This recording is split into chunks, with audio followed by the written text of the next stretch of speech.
Hey there and welcome back to another Your Friendly Neighborhood Spider-Man video. And today we're going to be talking about episode 4, Hitting the Big Time, which follows up from Peter joining forces with Norman to help him become the best Spider-Man that he can be, whilst Lonnie has started to go down a darker path, having joined a gang in order to ensure his brother doesn't get mixed up in violence and can have a future. So yeah, last episode was pretty depressing to tell you the truth, so let's hope we can get a little bit of levity in this one. Let's get cracking, shall we? Okay, so we start off with a scene that well and truly got my palms sweaty. Peter is up in front of the whole intern group at Oscorp and is presenting a pitch for his research assignment. It's an oral presentation and he is well and truly bombing out. He's stuttering, not sure of what he's saying, he's losing his place on his cue cards. Oh, this one hits too close to home for me. I don't think there's a more universally loathed type of high school or university project than having to give one of these speeches complete with PowerPoint presentation and then having to field group questions. Well, maybe group assignments are just as bad, but those have got to be the top two for sure. Absolute nightmare fuel, although I've never had a teacher that would, within the first couple of minutes of the speech, stop it and start to tear it apart and crap on all my work in front of everybody. Poor Peter. Why the hell would this guy be the head of the internship project? I get being stern, but this guy's next level. I've talked a lot in previous videos about how they're building up really sympathetic characters for their big villain arcs to hit hard and make you feel sad. On the flip side here though, I'll be excited to see Spider-Man stomp this dude into the dirt. He's so delightfully hateable. You love to see it. Seeing him get talked down to by Dr. Connors was excellent. Also, him thinking that Norman wanted to have a meeting with him, only to get slapped down in favour of Peter, was very funny. It's what he deserves. Also, I wish we could have stayed to watch Amadeus Cho's presentation, because that sounds like it would have been a lot of fun. Peter heads up to Norman's office where, before going inside, he has a brief interaction with Harry, who's getting set up to be his friend. I do wonder which of the Osborns is going to become a nemesis to Peter. They both have in the comics and other media, but here I think it would be better if only one of them has that villain arc. Traditional logic would dictate that it should end up being Norman, because he is the classic, most iconic Green Goblin. Although I think it would also be rather interesting to subvert that and go with Harry instead, whilst Norman stays good. We'll see though. Peter then meets with Norman, and after a very awkward interaction where Peter tries to make a joke about having girls over and wishing he had the Do Not Disturb mode on his bedroom door, we jump into some Spidey stuff. First up, we get a look at the Sokovia Accords going on with Iron Man versus Captain America.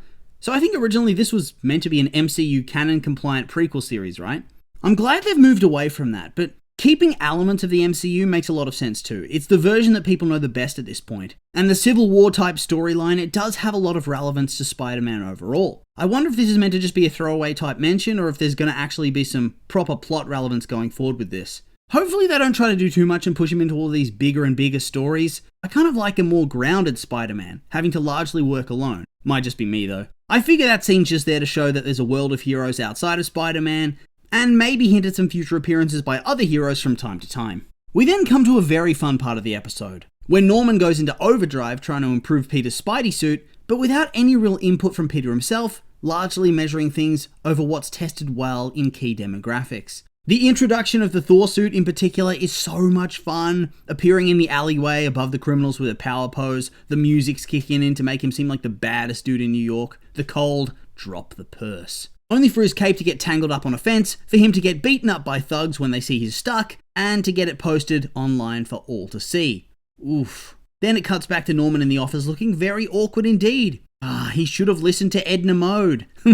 Knock it! I truly think that this scene was comedic genius and was by far the best joke in the show so far. It won't be for long because there's another one later on, but it is for now. After what was a pretty heavy previous episode with all the stuff going on with Lonnie getting caught up in the gang and May struggling to pay the bills, this lighthearted section was just what the doctor ordered. Of course, they can't let me keep my upbeat mood for long in this show. They have to remind me that Lonnie's life is on the knife's edge and that we're coming closer and closer to the rise of Tombstone. This scene's a simple throwaway on the surface, where Lonnie waits for Pearl after school with a rose to thank her for driving him home when the stuff with Andre needed to be sorted out.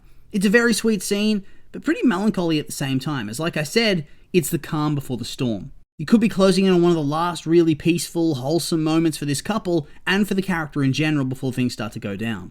Although, they might have him still living a normal civilian life for a time before he goes full career criminal. Then the scene ends with him getting a call from Big Don demanding he comes to work. This scene was definitely mostly just to break up the Spidey suit adventures though, and I guess to give a bit of a varied tone to the episode as a whole, as then we come straight back to Peter, who's being forced into a Wasp cosplay, complete with a propeller pack and stingers instead of web shooters.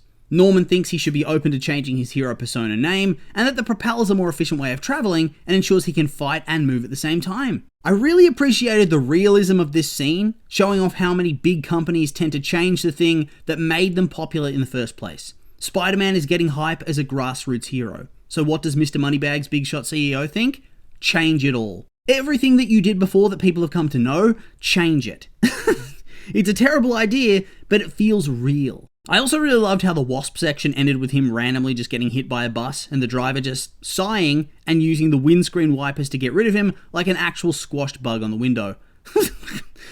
Oh, I love this type of humor. This show is so absurdly funny. There's just so much crazy stuff packed into it, but in a way that makes sense and doesn't make it seem overly ridiculous. It's then back over to the criminal hideout where Lonnie's trying to keep up with his schoolwork because there's nothing else to do. Since he is a dead-end, no-hoper criminal lowlife, despite them all just sitting around chilling anyway, Big Don doesn't like that Lonnie's trying to better himself and so gives him a hard time about it.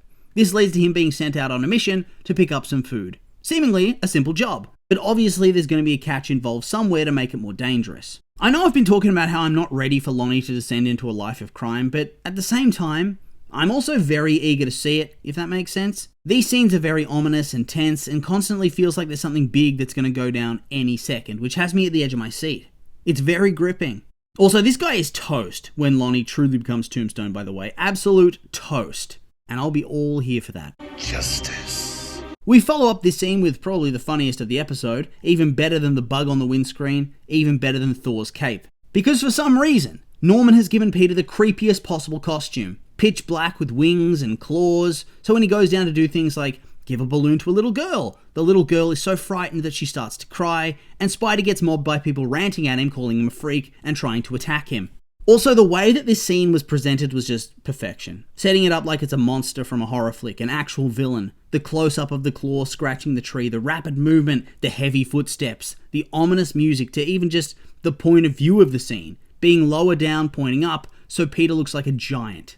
It immediately hits those horror tropes that most of the audience is going to know, but with this added layer of parody, because once you see him, you know it's Peter, and that clearly he's not trying to be scary at all. He's trying to give back a balloon. Of course, a failure, and so it's back to the drawing board. We then follow Lonnie on his first solo mission, which seems to be a very simple food pickup, but clearly it has more to it, because when he arrives, this focus briefly shifted to a woman with a scorpion tattoo on her arm. At first I was thinking this was going to be a straight up scorpion gender bend character of Matt Gargan, but apparently it's not. But yeah, this is very clearly a setup to get Lonnie more involved in the gang, and ensure he can't just cut and run. Would you look at that? Big Donovan big-brained him. Who would have thought? So the gang surrounds him as he's leaving with his food, and the leader tells him to pass on to Big Don that they're going to be seeing him very soon.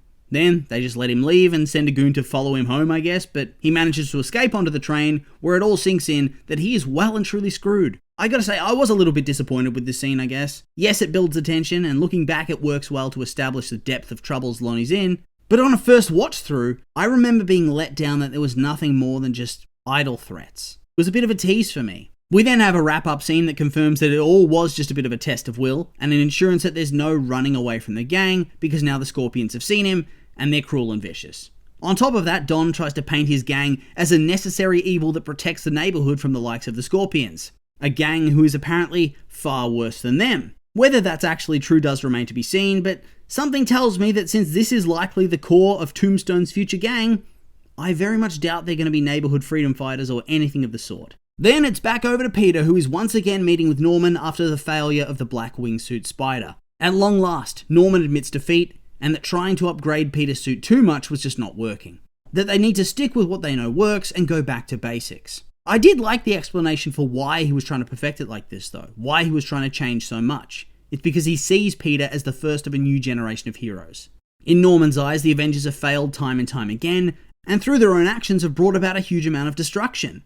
He doesn't think Peter's going to be like that. He believes he can hold himself accountable and can reach a higher standard of heroism. He just needs help to get there. Hence Norman's drive to ensure that Peter's costume really is as advanced and versatile as it possibly can be. I really liked this sequence because it continues to just showcase Norman and build him up as this really good and benevolent person. I do wonder what's going to happen here. Do they simply keep him on as a mentor character and have Harry be Goblin? Do they simply not do the Goblin storyline at all? Does he go crazy somehow and become Green Goblin? Or is Nico right about there being some significant skeletons in his closet? The more I think about and the more I see, the less I want them to go through with any villain storyline for him. It does feel inevitable, but it just makes me sad. I don't think I'm cut out for watching this show. I'm telling you what, I'm getting attached to all these characters, and all of them are getting ready to get walloped with the villain bat. And what's worse is that so many of them have such close relationships with Peter, so it's going to hurt even more.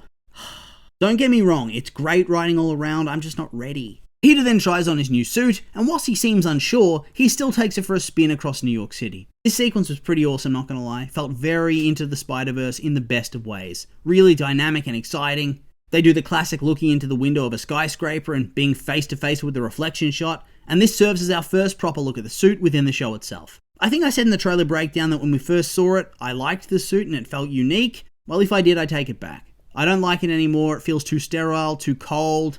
Doesn't feel like Spider-Man. It lacks the warmth and personality that the red and blue classic suit has. Just doesn't fit with Peter Parker, or at least this version of Peter Parker. I doubt they're going to stick with it too long in the story anyway, because I think Peter has the same doubts about it, but still, me no likey. So the two decide that Peter needs to do some proper hero work in order to test out the suit, which introduces our gang of Russian criminals. Now clearly the big dude is supposed to be Rhino. The others, I'm not actually that sure about, but I'm guessing they're going to have some relevance going forward. Either way, it's crazy for me to see the big fella seeming so normal here and not inside his power suit. Wonder what happens. So then we come to a brief chase scene where Spider-Man and the cops go after the Russians in the van, but they've modded said van to be able to smash through cars like nothing. And so they escape and cause a huge fiery car crash pileup. In a scene that felt very much like something I've played through in the Insomniac Spider-Man games, Peter has to rescue all the people from the various cars before it goes up in flames and people are killed. But this in turn comes at the cost of not being able to hunt down the criminals. I really like this because once again, it shows that being a hero is hard and you have to make the hard choices. Sometimes you have to prioritize saving people at the cost of catching the bad guys. I like that about the show. It doesn't give him the easy win just because he's a superpowered hero. Although, then the episode goes and does something pretty unique as well. In a superhero film, the cops actually get the drop on the villains by trapping them in a tunnel and arrest them. The cops win.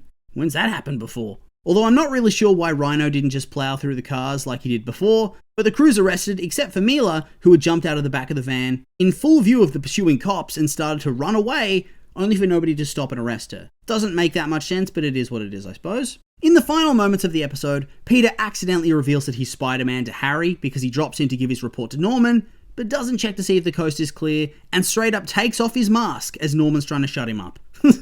So the secret expands to a brand new person. Then we finish with Mila on the run from the cops with her friends arrested and deciding that she's going to spend the money she stole to try to free them, meeting with Otto Octavius to get the gear she needs as the episode ends.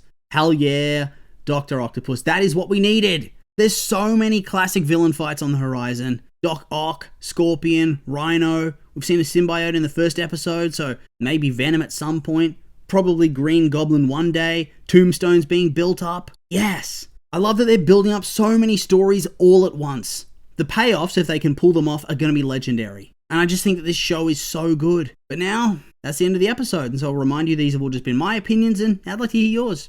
What did you think of this episode? Did you like it? Hate it? I'm curious for your thoughts, so make sure to like, comment, and subscribe, and let me know.